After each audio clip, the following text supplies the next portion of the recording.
So good morning to all of you. 50 दिन बचे हुए हैं एमपी के। अगर आपको सुनना है तो सुने, क्योंकि इसके बाद मैं बार बार एक ही टॉपिक पे वीडियो नहीं बना सकती हूँ। मेरा भी एग्जाम्स है, मेंस का भी है और प्रीलिम्स का भी है। तो आप लोगों को अगर टाइम है इतना तो आप सुन सकते हो जो मैं बताने वाली हूँ, और नहीं टाइम है तो बिल्कुल जा सकते हो। कर हर मैदान फतेह क्यों लिखा है मैंने ये, क्योंकि एक एक यूनिट में आपको ये अंदर से फीलिंग आनी चाहिए। आपको हर एक यूनिट में, हर एक स्टेप में, हर एक क्वेश्चन के साथ आपको डील करना पड़ेगा। अब आपको अगर आपका मन खुद अगर स्ट्रांग नहीं है, आप थोड़ा सा भी अगर कॉन्फिडेंस इस टाइम पे लूज करोगे, इस 50 दिनों के अंदर एक दिन भी अगर आप लो फील करोगे तो आपका कॉन्फिडेंस लेवल डाउन होगा और आपका पढ़ने में मन ही नहीं लगेगा। तो आपको अंदर से हमेशा से आना चाहिए, नहीं all is well, all is well, कर हर मैदान फतेह। हम 17 दिसंबर को जाएंगे, जंग जीत के आएंगे और फतेह करके आएंगे और बिल्कुल प्रीलिम्स क्लियर होगा। मतलब हमारा एग्जाम 17 दिसंबर को इस तरीके से होना चाहिए कि जब हम आए शाम को और आंसर की मैच करें और या फिर ना करें, हमारे मन में ये तो आ जाना चाहिए कि नहीं प्रीलिम्स तो पार है भैया, अब बताओ कि मेंस के लिए क्या क्या करना चाहिए। ये फीलिंग आनी चाहिए 17 दिसंबर की शाम को। उसके लिए हमें अभी 50 दिन लगना पड़ेगा। एवे नहीं निकलता है भैया प्रीलिम्स। बोलने वाले बोलते हैं कि तुक्का से निकल जाता है, तो तुक्का से नहीं निकलता है। इधर 3 बार मैं प्रीलिम्स पास करके बैठी हुई हूँ, तो मैं अपने पर्सनल एक्सपीरियंस से बता रही हूँ कि तुक्के से सिर्फ एक ही 2 क्वेश्चन सही होते हैं, ठीक है। और अगर प्रीलिम्स का अगर कट ऑफ मतलब पास करना है तो 75 से 80 नंबर लाना होता है। तो अगर एक ही 2 नंबर बस सही होना है तुक्के से, तो फिर उससे तो कोई मतलब है ही नहीं। तो आप तुक्के पे बिलीव ना करते हुए सेल्फ पे, मतलब कि खुद की मेहनत पे और खुद पे बिलीव करो, ठीक है। तो हमको क्या करना है, देखो मैं बहुत ही सिंपल फंडा बताने वाली हूँ, कोई ताम झाम नहीं कि ये बुक वो बुक, ऐसा कुछ नहीं बताने वाली हूँ। सबसे पहले तो आपको कॉन्फिडेंट फील करना है।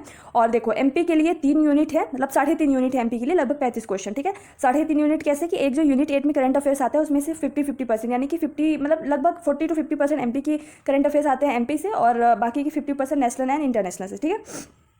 So unit 1, unit 3 and unit 5 ये तीनों एमपी के हैं। एमपी की हिस्ट्री है, ज्योग्राफी, पॉलिटी है और इकोनॉमिक्स है। इनमें से 35 क्वेश्चन आएंगे और हमारा उद्देश्य होना चाहिए कि 35 में से 32 क्वेश्चन या फिर 30 प्लस क्वेश्चन सही से होने चाहिए। इनके लिए कहाँ से पढ़ना है, मैंने अभी जितनी भी वीडियोज़ बनाई हैं, सॉरी, वो मैंने बोला है कि परीक्षा धाम से पढ़ना है, ठीक है। परीक्षा धाम से आप मतलब कि मैंने बताया तो है, नो डाउट। कहाँ से बताया था मैंने कि महेश बंडवाल की एक रूप सिंह यादव सर के पास, जो कि मेरे पास थी, ठीक है। और मैंने कई बार उसका फ्रंट पेज भी दिखाया था, जो फ्रंट जो होता है, और लेखक का नाम भी सब कुछ बताया था आपको। और साथ में इसके साथ ऑब्जेक्टिव टाटा मैकग्रा हिल, अगर क्योंकि आजकल परीक्षा धाम बहुत ट्रेंड में चल रही है, मैंने भी उसको देखा है, बहुत डिटेल में बुक है, बहुत ही अच्छी बुक है। अगर आप उसको कवर कर सकते हो तो परीक्षा धाम, अगर मेरी वाली बुक नहीं तो परीक्षा धाम लो, इत्मीनान से पढ़ो उसको, कम से कम 4-5 बार रट लो, उसकी नोट्स बना लो, क्योंकि फैक्चुअल होते हैं एमपी में तो बार बार भूलने वाली चीज़ें भी होती है। तो रफली आप उनके नोट्स बना सकते हो डेली 1 घंटे देके, और साथ में एक ऑब्जेक्टिव जरूर लेनी है। लेकिन अगर ऑब्जेक्टिव की बात करें तो टाटा मैकग्रा हिल से बेस्ट मुझे कोई नहीं लगी अभी तक। अगर क्योंकि ऑब्जेक्टिव में सिर्फ ये मकसद नहीं होता कि हमको ऑब्जेक्टिव सॉल्व करना है, बल्कि उसका एक्सप्लेनेशन भी थोड़ा बहुत पढ़ना चाहिए उसके आसपास। कि एमपी के लिए आपको, अगर आपके पास परीक्षा धाम है तो परीक्षा धाम, अगर आपके पास जो मैंने बताई है महावीर की, उनकी महावीर की नहीं, सॉरी, महेश बंडवाल की, रूप सिंह यादव सर की, उनकी है तो उनकी पढ़ो। कोई भी एक थ्योरी की पढ़ो। मैं तो यही कह रही हूँ भाई साहब, बहना साहब, कि थ्योरी की कोई भी बुक पढ़ो, लेकिन उसको बार बार पढ़ो। उस बुक में क्या क्या कंटेंट है, सारा चीज़ आपके माइंड में होना चाहिए, पहली बात। दूसरी बात, सिर्फ थ्योरी से काम नहीं चलने वाला है, आपको साथ में ऑब्जेक्टिव लेना ही लेना है। और ऑब्जेक्टिव के लिए टाटा मैकग्रा हिल से बेस्ट बुक कोई नहीं है, जो मेरे पास थी उसी का अपडेटेड वर्जन आपको लेना है। रविशंकर तिवारी करके उनके लेखक है। आप टाटा मैकग्रा हिल की, आप कहीं भी एमपी के स्टोर, मतलब बुक स्टोर में या फिर कहीं भी जाओगे, टाटा मैकग्रा हिल की ऑब्जेक्टिव बुक मांगोगे, रविशंकर तिवारी करके आप बोलना कि इनके लेखक है, तो आपको मिल जाएगी, ठीक है। ये 2 बुक एमपी में आपको लगभग 30 नंबर या 30 प्लस नंबर आपको दिला सकते हैं, ठीक है। इन दोनों बुक के अलावा आपको कुछ नहीं पढ़ना है। इन दोनों बुक को आप ऐसा समझना कि आपको सुबह शाम ना, जैसे कि मान लो कि कोई मतलब बोलना नहीं चाहिए, लेकिन मैं एग्जांपल दे रही हूँ कि मान लो कोई कैंसर रोगी है और उसको जीवित रहने के लिए डेली उसको सुबह शाम 2-2 टैबलेट लेनी पड़ती है। वैसे ही आपको प्रीलिम्स क्लियर करने के लिए आपको सुबह शाम इन दोनों बुक्स को कम से कम 1-1, 1.5 घंटे या 2-2 घंटे, जितना भी आपके पास टाइम हो, लगभग 3 घंटे इन दोनों बुक को देना ही देना है। कम से कम 3 घंटे, ज़्यादा आप 4 घंटे कर सकते हो, क्योंकि 30 क्वेश्चन,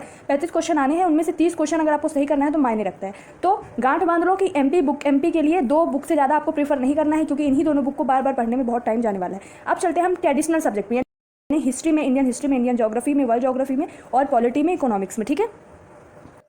तो उसके लिए आपको क्या करना है, ल्यूसेंट भैया आप हल्के में मत लो, मैं बार बार बोल चुकी हूँ। इवन ल्यूसेंट कैसे पढ़ें उसका भी तरीका मैंने बताया है, आप लोग देख लेना मेरे वीडियो पे, मेरे चैनल पे जाके, कि ल्यूसेंट का पढ़ने का बेस्ट तरीका क्या होता है। और बेस्ट पार्ट ये है ल्यूसेंट का कि वो एनसीईआरटी से ही लिए गए हैं। आप कभी ल्यूसेंट का फ्रंट पेज देखोगे, उसमें लिखा गया है कि एनसीईआरटी के बेसिस पे, मतलब जितने फैक्ट्स हैं वो एनसीईआरटी से निकाल के ही ल्यूसेंट पे डाले गए हैं। और एनसीईआरटी से ही आजकल सारे एग्जाम्स, स्पेशली स्टेट पीएससी या फिर यूपीएससी, मतलब पूछते हैं क्वेश्चन, ठीक है। तो आपको ल्यूसेंट को बहुत अच्छे से रखना है, बहुत अच्छा, मतलब बहुत अच्छा। ल्यूसेंट की हिस्ट्री होगी, उसकी ज्योग्राफी होगी, वर्ल्ड बायोजोग्राफी, पॉलिटी, इकोनॉमिक्स और उसकी जो साइंस वाली बायो फिजिक्स केमिस्ट्री वाला पोर्सन हो गया, साइंस एंड टेक वाला पोर्सन हो गया, विविध वाला पोर्सन हो गया। यानी ल्यूसेंट को भी आपको सुबह शाम की तरह एक गोली की तरह कम से कम 2 घंटे ल्यूसेंट को देना है, कम से कम 2 घंटे को ल्यूसेंट को देना है, ठीक है। 3 या 4 घंटे आपको एमपीजी के और 2 घंटे ल्यूसेंट को देना ही देना है एनी हाउ, ठीक है।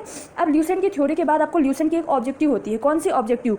देखो अब आपके पास ऑप्शन है, क्योंकि सिर्फ 50 दिन बचे हैं, तो अगर आप, क्योंकि ऑब्जेक्टिव वाली बुक भी काफ़ी मोटी होती है, अगर आपके पास घटना चक्र है तो आप ऑब्जेक्टिव मत लगाओ, ल्यूसेंट वाली ऑब्जेक्टिव मत लगाओ। अगर आपके पास ल्यूसेंट ऑब्जेक्टिव है या फिर कोई अरिहंत, किसी के पास बहुत सारे कमेंट्स आए मेरे पास अरिहंत की ऑब्जेक्टिव है, तो अगर आपके पास घटना चक्र है या फिर अरिहंत की ऑब्जेक्टिव है तो ल्यूसेंट की ऑब्जेक्टिव मत लगाओ। मतलब कोई ना कोई एक इंडिया लेवल की जो भी जीके है ल्यूसेंट के अलावा आपको ऑब्जेक्टिव लगानी ही लगानी, क्योंकि 50 दिन में अब आपको स्मार्ट वर्क करना है। आप सारी चीज़ें पढ़ ही नहीं सकते हो, और अगर पढ़ सकते हो तो वो एग्जाम में आपको काम नहीं आएगा, क्योंकि याद नहीं रहने वाला है, ठीक है।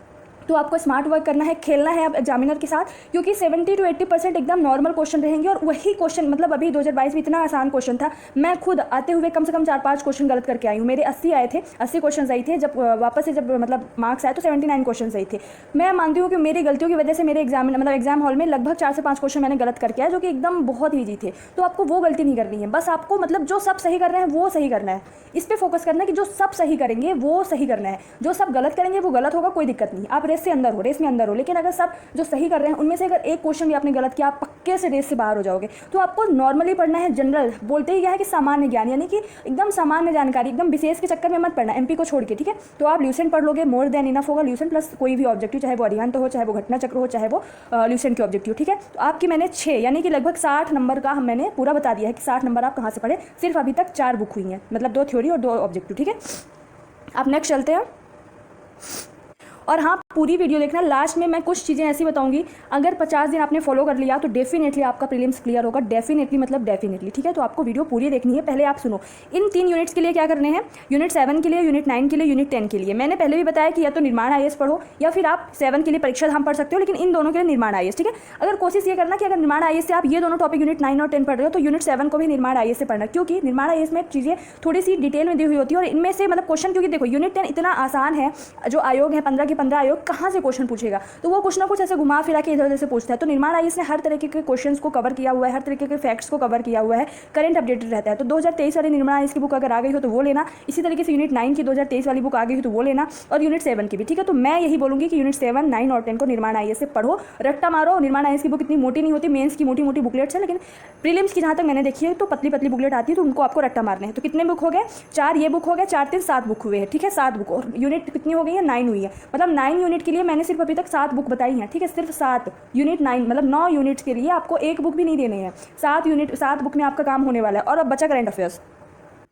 करंट अफेयर्स के लिए एक तो परीक्षा धाम भी अच्छी बुक है, ठीक है। और आप कोई भी यार करंट अफेयर्स के लिए आप स्पीडी ले सकते हो, मतलब कोई भी ईयरली बुक लेना, और उसमें एमपी का स्पेशल ध्यान देना। एमपी के अर्जुन पुरस्कार बोलिए, एमपी के विक्रम पुरस्कार, एकलव्य पुरस्कार, ये सारे जो मिलते हैं उनमें से कौन सा खिलाड़ी कौन सा गेम खेलता है, ये बहुत इंपॉर्टेंट, इनमें से एक क्वेश्चन आ सकता है। और जो पद्मश्री अवार्ड्स मिलते हैं, अगर कोई एमपी का है तो वो किससे संबंधित है, किस जिले से संबंधित है, कौन सा आदिवासी समूह है, बैगा है, गोंड है, अगर इस तरीके का कोई अगर आपको फैक्ट मिलता है तो वो नहीं छोड़ना, यानी एमपी के करंट पे ध्यान देना है। साथ में इंटरनेशनली अगर कोई ज्वाइनिंग हुई है, कि कोई प्रधानमंत्री किसी देश की पहली बार महिला प्रधानमंत्री बनी, महिला राष्ट्रपति बनी, या फिर कोई किसी भी इंटरनेशनल जो संगठन होते हैं उनके कोई महिला अध्यक्ष पहली बार बनी, तो वो सारी चीज़ें आपको मतलब थोड़ा सा ऐसा देखना कि जो पहली बार कुछ हुआ हो। इसी तरीके से इंडिया में पहली बार अगर कुछ हुआ है तो इस तरीके से आपको बहुत ही इंपॉर्टेंट टॉपिक पढ़ना। तो स्पीडी मुझे ऐसा लगता है कि बेटर होगा, क्योंकि स्पीडी इतना ज़्यादा रहता भी नहीं है, तो आप आराम से ईयरली पढ़ लोगे। मतलब मैं ये कहूँगी कि करंट अफेयर्स के लिए कोई भी एक बुक लो, और वो ईयरली रहनी चाहिए, जो कि मतलब शॉर्ट एंड स्वीट होनी चाहिए, सारी चीज़ें कवर होनी चाहिए और इंपॉर्टेंट होनी चाहिए, ठीक है। तो इस तरीके से आपका 5 तो एमपी में हो जाएगा, 5 करंट अफेयर्स, और बाकी 5 की आपको नेशनल एंड इंटरनेशनल। अब देखो लास्ट में क्या करना है, सुनते जाना भाई साहब। बुकलेट्स मैंने बता दी हैं, ठीक है, बुकलेट मैंने बता दिया, चेक।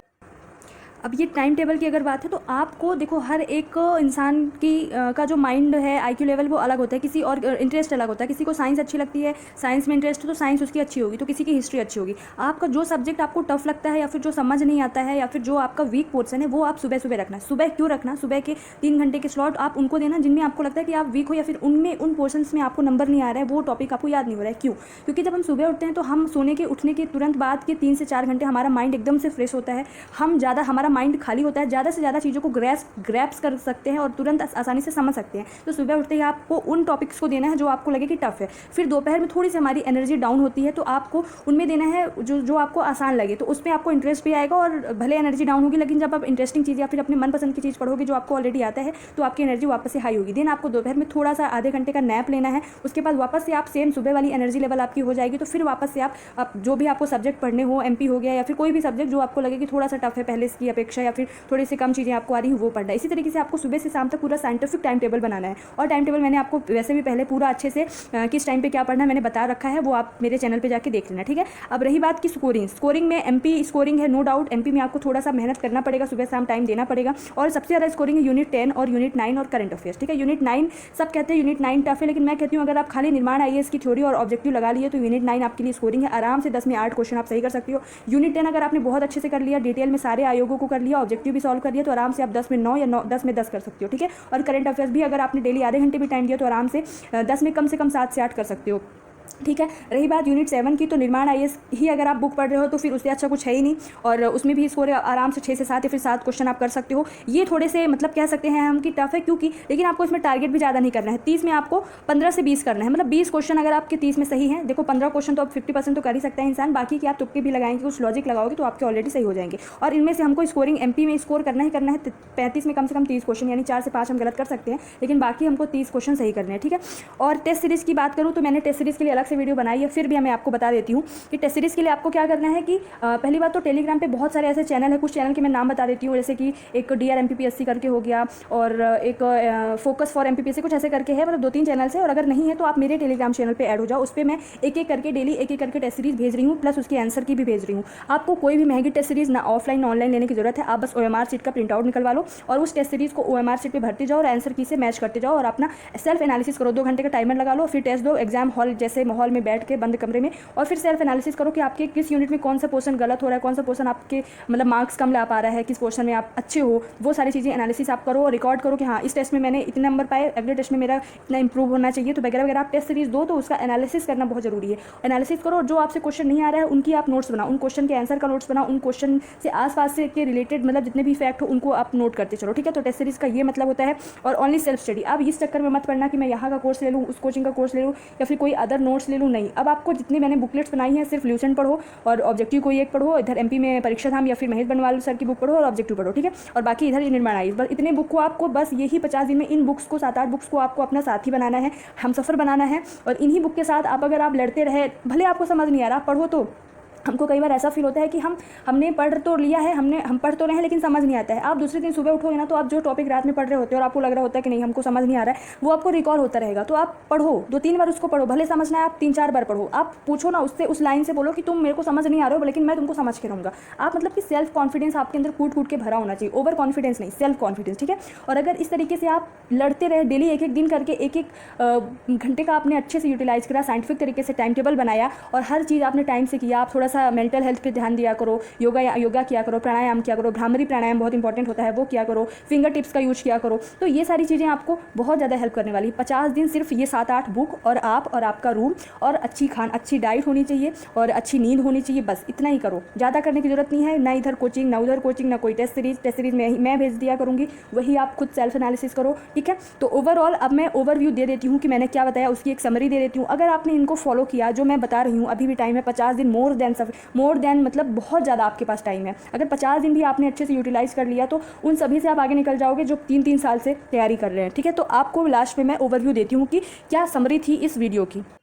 देखो हमारा मकसद क्या है कि हमको 80 क्वेश्चन मिनिमम एनी हाउ सही करना है। अब वो पेपर के लेवल पे डिपेंड करेगा कि और इजी आया तो और ज़्यादा ऑब्वियस सी बात है सही होंगे हमारे, और अगर और इजी कम मतलब टफ आया तो ऑब्वियस सी बात है हमारे कम सही, वो तो फिर कट ऑफ ऊपर नीचे जाएगा। लेकिन हमको अभी टारगेट बना के रखना है 80+। उसके लिए हमको सिर्फ 7 बुक की ज़रूरत है, 1-2 बुक एमपी की इन 3 यूनिट्स के लिए और 3 बुक निर्माण आईएएस की इन 3 यूनिट्स के लिए, और बाकी 2 बुक यानी ल्यूसेंट की एक थ्योरी और एक कोई ऑब्जेक्टिव इन 3 यूनिट्स के लिए, और एक यानी कि 2 ये हो गए 3 3 2 5 2 7 और एक ये करंट अफेयर्स 8। तो 8 बुक हमें चाहिए पूरे यूनिट 10 को कवर करने के लिए। अब आप इसको ऐसे कर सकते हो कि या तो आप सभी यूनिट को डेली टाइम दो, यानी कि 1-1 घंटे दो या फिर 1.5 घंटे दो, जैसा भी आपका मन हो। या फिर आप ऐसा कर सकते हो कि एक हफ्ते में आप 2 यूनिट कंप्लीट करो, फिर अगले एक हफ्ते में इन 2 यूनिट का रिवीजन करो और बाकी के 2 यूनिट का मतलब कंप्लीट करो। इस तरीके से आप अपने हिसाब से जैसा भी सही लगे। पर हाँ, साइंटिफिक टाइम टेबल बनाना, सुबह आपको वही बनाना है जो आपको टफ लगे, फिर दोपहर में एनर्जी डाउन होती है तो आसान वाले सब्जेक्ट उठाना, और शाम को वापस एनर्जी अच्छी होती है पढ़ने के लिए तो वापस से आप कोई भी टफ सब्जेक्ट उठा सकते हो। ठीक है, 80 क्वेश्चन आपको टारगेट रखना है, माइंड सेट रखना है, और आपको बार बार रिवीजन करना है, उन्हीं बुक्स को बार बार पढ़ना है।